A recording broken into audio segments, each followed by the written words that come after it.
দুদিন আগে ভারতের প্রধানমন্ত্রী, দেশের প্রধানমন্ত্রী বিজেপির একজন ক্যান্ডিডেটকে ফোন করে বলেছে যে ইডি যে টাকা বাজেয়াপ্ত করেছে আমি সেই টাকা ফিরিয়ে দেওয়ার জন্য আইনি পরামর্শ নিচ্ছি। ইডি কত টাকা বাজেয়াপ্ত করেছে? প্রধানমন্ত্রী নিজে বলছেন 3000 কোটি। আমি বলছি না, এটা শুনুন ভালো করে, আপনাদের কাজে লাগবে, এটা শুনে রাখুন। এদের জুমলাগুলো গ্রামে গ্রামে গিয়ে বলবেন। শুনছেন? এটা ভালো করে শুনুন। এই জুমলাগুলো গ্রামে গ্রামে গিয়ে গ্রামের লোকেদের বলবেন।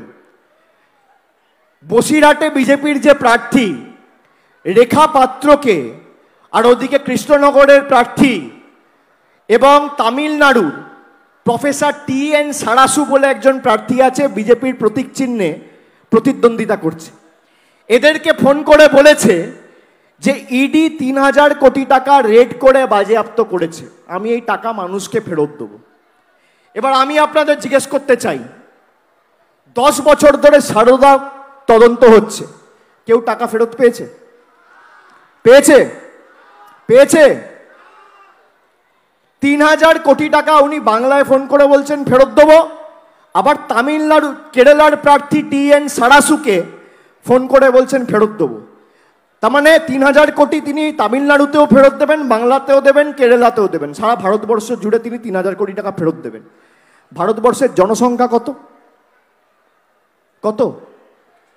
140 কোটি। তার মানে 3000 কোটি টাকা যদি প্রধানমন্ত্রী ফেরত দেয়, এক একটা মানুষ কত টাকা পাবে জানেন? 21 টাকা। 21 টাকা দিয়ে আপনার 5 বছরের ভোট চাইছে, এদের ফাঁদে পা দেবেন? আমি তো ক্যামেরার সামনে বলছি, এ কত বড় 2 নম্বরই আপনারা ভাবুন। 140 কোটি মানুষকে 3000 কোটি টাকা ফেরত দিলে 21 টাকা 30 পয়সা, আপনি 22 টাকা ধরুন। সবার অ্যাকাউন্টে মোদিজি 21 টাকা 30 পয়সা দেবে, নিয়ে বলবে তোমার 5 বছরের ভোট দাও। তার মানে মানুষকে কত দুর্বল ভাবছে এরা, এই বহিরাগত বাংলা বিরোধী স্বৈরাচারী অত্যাচারীরা।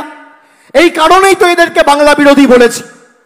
বাংলার টাকা আটকে রেখে এরা 1000 টাকা লক্ষ্মীর ভান্ডারকে ভিক্ষা বলে, আর নিজে বলছে 21 টাকা দেবো, 5 বছরের ভোট দাও। কি মায়েরা জবাব দেবেন না? জবাব দেবেন না? দেবেন কি দেবেন না?